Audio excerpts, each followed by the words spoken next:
पल्लवन व्यावहारिक हिंदी के इस रचना को डॉक्टर दयानंद तिवारी जी लिखित रचना को हमने शुरुआत की थी और इस रचना के अंतिम चरण में हम आ पहुँचे हैं। फिलहाल फिर से हम इस रचना को संक्षिप्त में देखने का प्रयास करते हैं। छात्रों के साथ अध्यापक पल्लवन इस घटक को लेकर चर्चा करते हैं, बातचीत करते हैं और जो भी छात्राओं को जो कठिनाइयाँ निर्माण होती है, इन कठिनाइयों को दूर करते हैं, उनकी हर एक शंका को दूर करने का प्रयास करते हैं। जहाँ तक हिंदी में पल्लवन शब्द को एक्सपांशन कहते हैं, पल्लवन का हिंदी में सही अर्थ विस्तार या फैलाव। कुछ लोग निबंध और पल्लवन को एक ही मानने की गलती करते हैं। वास्तव में दोनों में अंतर है। इसी के साथ चलते चलते आगे पल्लवन में भाव विस्तार के साथ चिंतन का होना जरूरी है। वर्तमान युग विज्ञान का युग है और इसीलिए शारीरिक विकास के साथ साथ बौद्धिक विकास का होना भी जरूरी है। पल्लवन हमें एक नेता के रूप में, पत्रकार, प्रोफेसर, उत्कृष्ट वक्ता, वकील आदि पद प्राप्त करने के लिए पल्लवन कला का होना आवश्यक है। उसी के साथ चलते चलते जहाँ तक लेखन क्षमता की बात आती है तो कहानी लेखन हो, संवाद लेखन हो, विज्ञापन हो, समाचार हो, राजनीति तथा अनेक व्यवसायों में भी पल्लवन का उपयोग हमारे करियर की दृष्टिकोण से हमें उपयुक्त नज़र आते हैं। आगे चलकर हमने देखे कि पल्लवन की विशेषताएं, 9 विशेषताएं आती है। कल्पनाशीलता, मौलिकता, सृजनात्मकता, प्रभावमयता, भाषा शैली, शब्द चयन, सहजता, स्पष्टता, क्रमबद्धता। इसे विस्तार से हमने पिछले वीडियो में इन विशेषताओं को देखा। आगे चलकर हमने यहाँ तक हम आए थे कि पल्लवन की कुछ अलग शैली होती है, तो 2 शैलियों के बारे में भी हमने यहाँ पर बातचीत की थी। ठीक है, आगे आज के वीडियो में हम इस रचना को आगे बढ़ाते हैं, कंटिन्यू करते हैं। ठीक है, तो रोशन नामक जो छात्र है, इस रोशन नामक छात्र के यहाँ पर हम आए थे।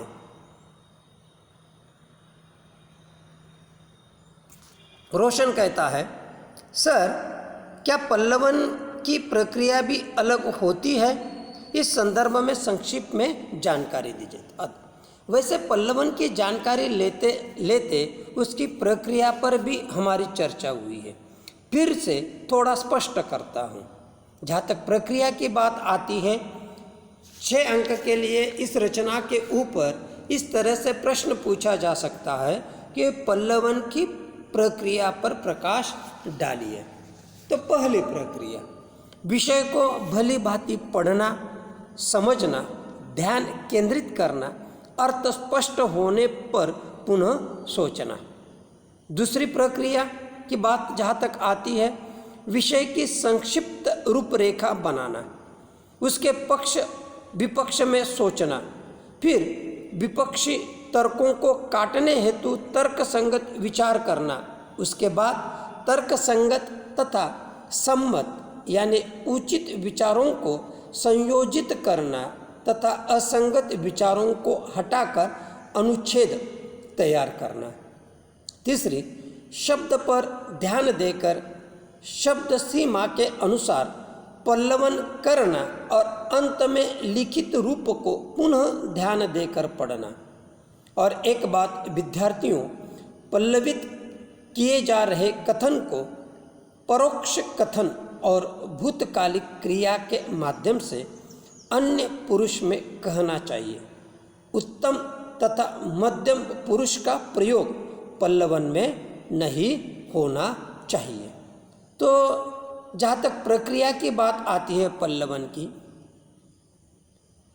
तो जो विषय हम चुनते हैं उस विषय को अच्छी तरह से हमें भली भांति जानना चाहिए, उसे समझना चाहिए। उसके ऊपर जो भी लेखन साहित्य मिलता है उस लेखन साहित्य को हमें पढ़ना है और उसे ध्यान केंद्रित करके उसके अर्थ को स्पष्ट रूप से रखने के लिए हमें पुनः सोचना चाहिए। विषय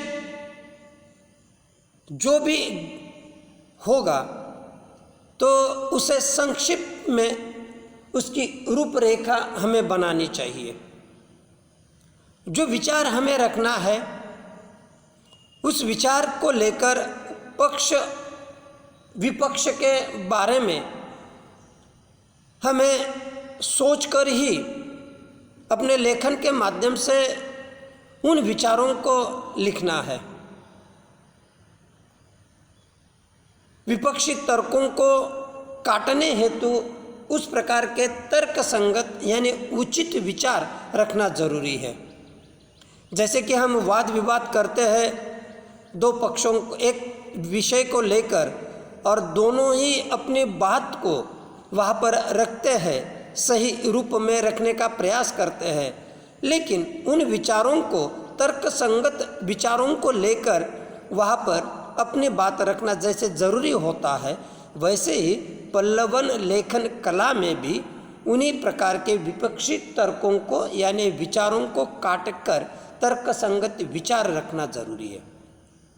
तर्क संगत और सम्मत विचारों को संयोजित यानी मिलाना या जोड़ना, असंगत यानी अनुचित विचारों को हटाकर अनुच्छेद यानी परिच्छेद हमें तैयार करना है। अंतिमतः शब्द पर ध्यान देकर शब्द सीमा हमें निश्चित करना होगा और इसी के साथ चलते चलते जो भी हम कथन कहने जा रहे हैं वह कथन परोक्ष रूप में, परोक्ष यानी जो सामने न हो, परोक्ष यानी क्या, जो सामने न हो, उस कथन को हमें भूतकालिक क्रिया के माध्यम से अन्य पुरुष में हमें कहना जरूरी है। ये गलती हमें कतई नहीं करनी चाहिए कि उत्तम तथा मध्यम पुरुष का प्रयोग पल्लवन में नहीं करना चाहिए। तो साधारणतः पल्लवन की प्रक्रिया इस प्रकार से हमारे सामने आती है। रोशन सर जी, अब तो हम पल्लवन लिख सकते हैं, आप हमें पंक्तियाँ दीजिए, हम पल्लवन तैयार करेंगे। अरे रोशन, इतनी जल्दी मत करो, पहले उदाहरण के लिए मैं आपको एक दो पल्लवन बनाकर देता हूँ, ठीक है ना? जी सर। अध्यापक, एक एक करके आपको जो कविता, दोहे, चौपाई जो भी याद है उसे कहिए, मैं उनका पल्लवन तैयार करके दिखाता हूँ। कुछ क्षणों के बाद क्या हुआ, नहीं सूझ रहा है?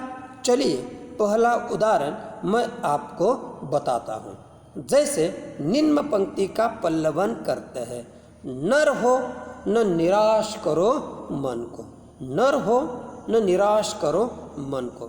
तो अध्यापक स्वयं किसी एक पंक्ति का या दोहे का, चौपाई का, कविता का पल्लवन करने के लिए तैयार होते हैं और ये जो पंक्ति उन्होंने ली है, नर हो न निराश करो मन को, मनुष्य है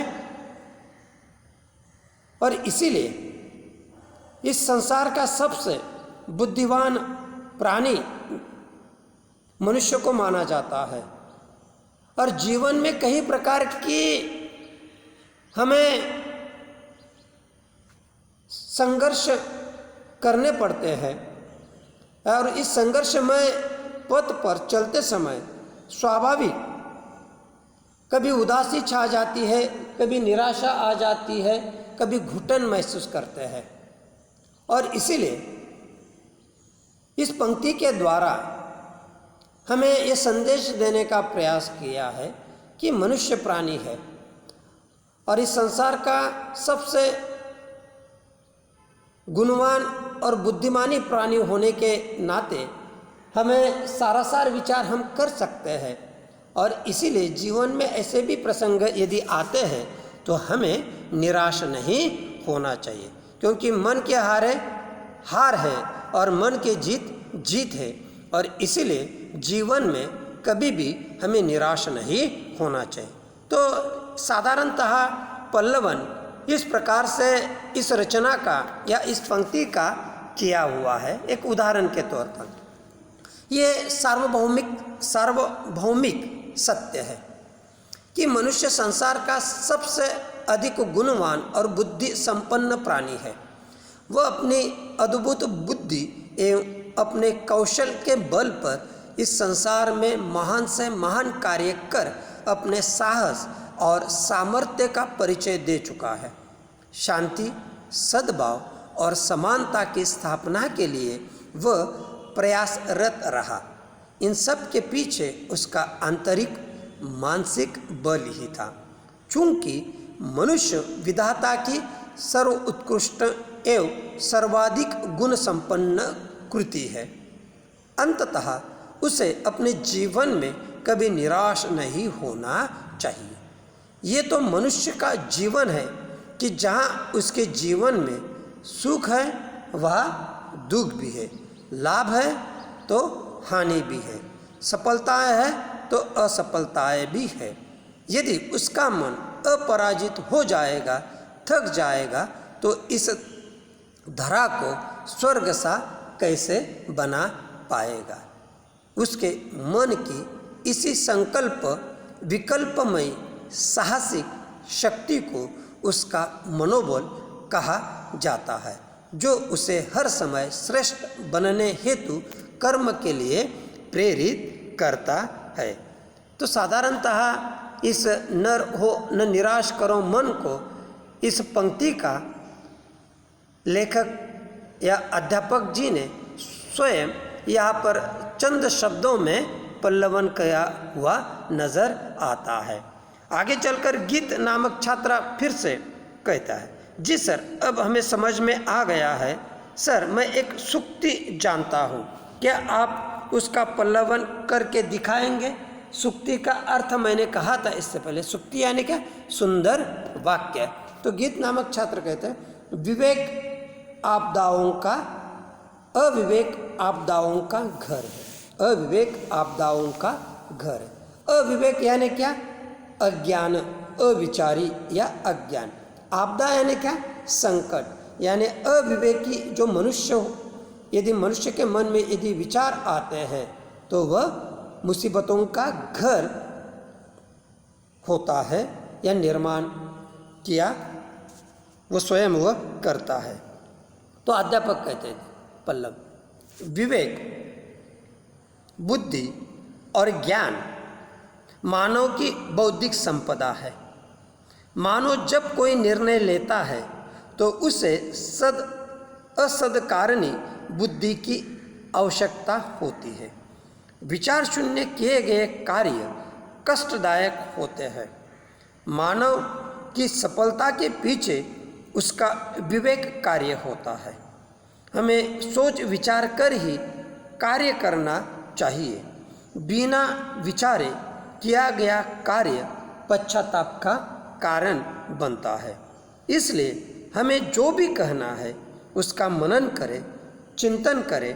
जो कुछ भी कहे उसे सोच समझकर विवेक की कसौटी पर कसकर ही कहें, क्योंकि जीवन का आनंद विवेक से चलने में है।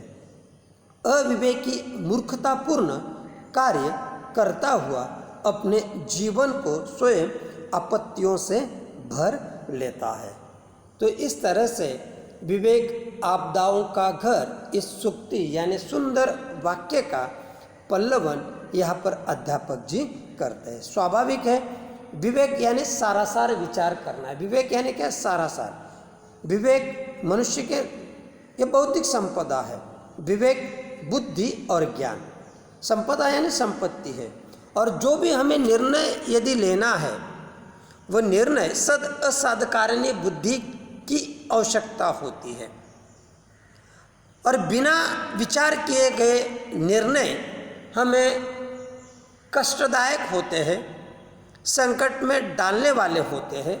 इसीलिए हमें जो भी निर्णय यदि लेना है तो हमें उसके ऊपर कई बार विचार करके सोच समझकर वह निर्णय हमें लेना चाहिए। क्योंकि जो सफल व्यक्ति होता है, वह सफल व्यक्ति के पीछे उसका सारा विवेक ही उसके पीछे काम आता है। और इसीलिए हमें सोच विचार कर ही कार्य करना चाहिए। यही बात इस सूक्ति के द्वारा हमारे सामने स्पष्ट होती है। आगे तन्वी, सर मैं भी एक पंक्ति बताता हूँ, कृपया उसका भी पल्लवन कीजिए। सेवा तीर्थ यात्रा से बढ़कर है। सेवा तीर्थ यात्रा से बढ़कर है। तो सेवा परमो धर्म है।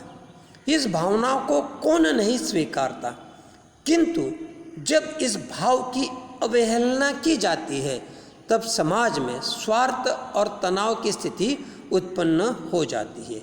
लोग सेवा को भूलकर तीर्थ यात्रा के लिए इस उद्देश्य के साथ निकल पड़ते हैं कि इससे उन्हें मोक्ष मिलेगा। लोग भूल जाते हैं कि सेवा का भाव ही संपूर्ण मानवता को चिरकाल तक सुरक्षित कर सकेगा। सेवा समाज के प्रति कृतज्ञ लोगों का आभूषण है। मानव सेवा एवं प्राणी मात्र की सेवा संपूर्ण तीर्थ यात्राओं का फल देने वाली होती है। सेवा के पात्र हमारे आसपास ही मिल जाते हैं। तीर्थ यात्रा का फल कब मिलेगा, क्या होगा, लेकिन सेवा सद्य फल दामिनी है। सेवा करे सो मेवा पावे, अंततः सेवा धर्म अपनाए। तो तन्वी नामक छात्र सेवा तीर्थ यात्रा से बढ़कर है। यानी स्वाभाविक है कि तीर्थ यात्रा को जाने के बजाय तीर्थ यात्रा के लिए हम जब निकलते हैं तो स्वाभाविक तरह से आत्मिक समाधान मिलता है, या जाने अनजाने में हमसे जो कोई गुनाह हुआ है, गलती हुई है या पाप हुआ है, तो भगवान के चरणों में लीन होकर उन्हें दूर करने का प्रयास हम अपने विचार ईश्वर के मंदिर में करते हैं। लेकिन उसकी बजाय हमारे आसपास ऐसे कई प्रसंग हमारे सामने नज़र आते हैं कि जो अनाथ है, जो गरीब है, जो अपाहिज है, जिन्हें किसी न किसी प्रकार की ज़रूरत होती है, जो भूखा है, उस भूखे की भूख यदि हम पूर्ण करते हैं तो कई प्रकार से सेवा हम समाज में कर सकते हैं। तो इस प्रकार की सेवा यदि हम करते हैं तो स्वाभाविक हमें तीर्थ यात्रा के बजाय वह सेवा तीर्थ यात्रा से बढ़कर है। और वही बात इस पंक्ति के द्वारा स्पष्ट होती है। सेवा करने के कई प्रकार के प्रसंग हमारे आसपास मिल जाते हैं, और इसीलिए यदि सद्य परिस्थिति, सद्य फल यानी जो जिसका फल तुरंत मिल जाए, तो स्वाभाविक यदि सेवा करते हैं तो मेवा हम पाते हैं। और स्वाभाविक सेवा तीर्थ यात्रा से बढ़कर स्वाभाविक आती है। तो अध्यापक कहते हैं कि मुझे विश्वास है आप लोगों ने पल्लवन को अच्छी तरह से समझ लिया है। अभी अच्छी तरह से चर्चा हो रही है हमारी। अब आप ये समझ ही गए कि पल्लवन मतलब जैसे बीज से पेड़, पेड़ से पल्लव, पल्लव से डालियाँ विकसित होती हैं, उसी प्रकार भाषा में पल्लवन होता है। आपने पल्लवन के लिए अच्छे उदाहरण दिए, लेकिन भक्तिकालीन निर्गुण विचारधारा के संत कबीरदास को आप भूल गए। मैं उनके दोहे पर पल्लवन तैयार करूंगा, आप ध्यान से सुनिए। जी सर, कबीरदास जी के दोहे का पल्लवन सुनने में हमें आनंद मिलेगा। तो अध्यापक कबीरदास जी के दोहे का पल्लवन करते हैं।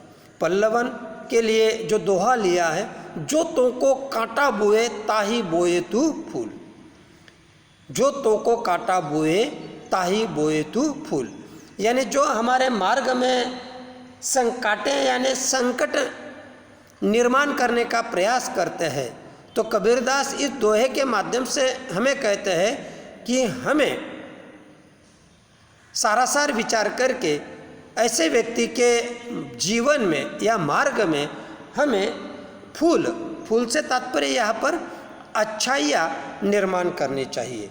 और इसीलिए इस विचार को इस दोहे के माध्यम से कबीर जी व्यक्त करते हैं। देखो, संसार में शुभ चिंतक कम होते हैं, अहित करने वाले या हानि पहुंचाने वाले अधिक। ऐसे व्यक्तियों के प्रति क्रोध आना एक स्वाभाविक प्रक्रिया है। साधारण व्यक्ति यही करते हैं। अहित करने वाले का हित सोचना, कांटे बिछाने वाले के लिए फूल बिछाना, मारने वाले को क्षमा करना एक महान मानवीय विचार है। इसके पीछे अहिंसा की भावना छिपी हुई है। सबके प्रति मैत्री भाव की साधना है। प्रकृति भी हमें यही शिक्षा प्रदान करती है। इसके अनेक उदाहरण मिलते हैं। वृक्ष को ही देखिए, पत्थर मारने वाले को वृक्ष फल देता है, निष्पीड़न करने वाले को सरसों उपयोगी तेल देती है।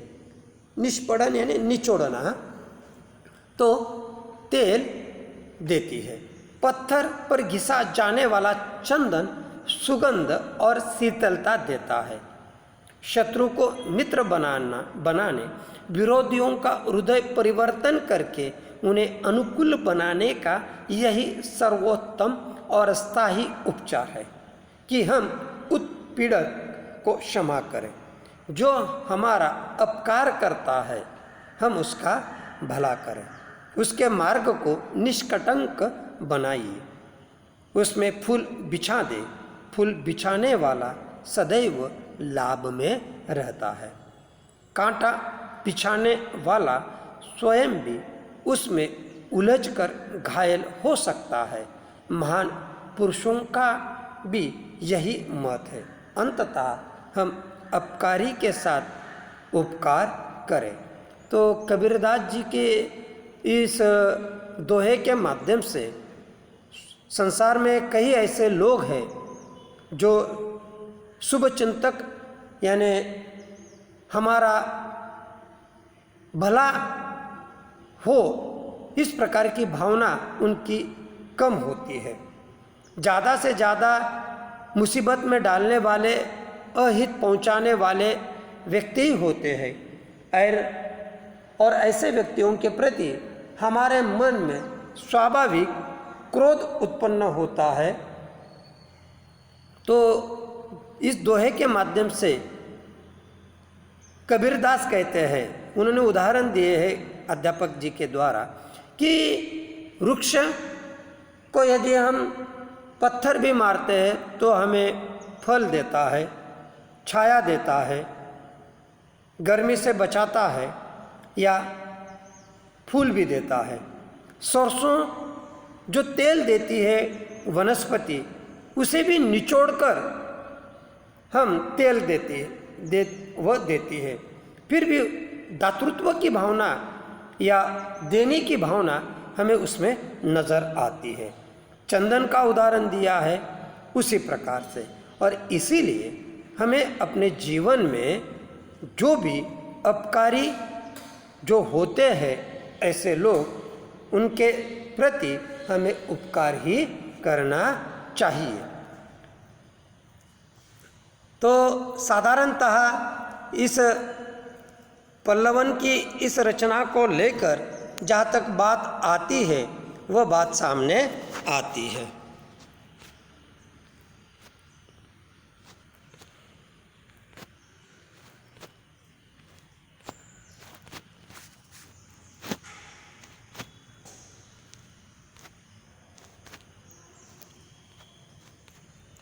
अगला जो रोशन नामक जो छात्र है, उस रोशन नामक छात्र भी उसी प्रकार का एक प्रश्न अंतिमतः पूछने का प्रयास करते हैं कि वह कहता है कि सर जी,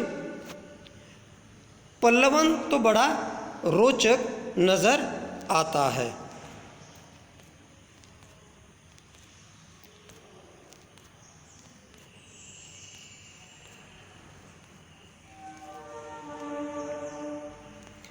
लड़की भी कहती, हाँ, आज तक पल्लवन से डर ही लगता था, पर आज तो सारा डर निकल गया।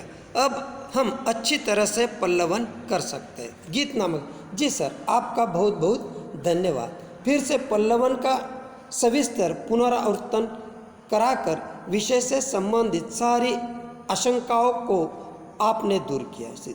जी सर, मैं पूर्ण प्रश्न पत्र को आसानी से लिखकर अच्छे अंक प्राप्त कर सकती हूँ। ये आत्मविश्वास अब मुझे प्राप्त हो गया। तो अध्यापक कहते हैं, सार इन विचारों को लेकर और इन पल्लवन की प्रक्रिया को स्पष्ट करते समय कि मुझे भी खुशी हुई कि आपने पल्लवन के संदर्भ में इतने सारे प्रश्न किए। चलो, आज बहुत जानकारी मिली है आपको। साहित्य की एक ऐसी रोचक जानकारी हम लेते रहेंगे। अब हम अपनी इस चर्चा को विराम देते। फिलहाल जो भी स्वाध्याय है, इन स्वाध्यायों को हम अच्छी तरह से लिख सकते, लिखने का हमें प्रयास करना चाहिए। आगे चलकर ये पल्लवन के जो बिंदु आते हैं, इन बिंदुओं को हम सारासार रूप में विस्तार से पल्लवन इस रचना को देखते समय हमने स्पष्ट किया है। तो ठीक है, फिलहाल पल्लवन डॉक्टर दयानंद तिवारी जी की व्यवहारिक इस रचना को यहाँ पर हमने पूर्ण किया है। साधारणतः विस्तार से इन्हें हमने देखा, जाना, और आपको किसी प्रकार की दिक्कत है तो आप इस दिक्कत को, दुविधा को फिर से पूछ सकते हैं। ठीक है।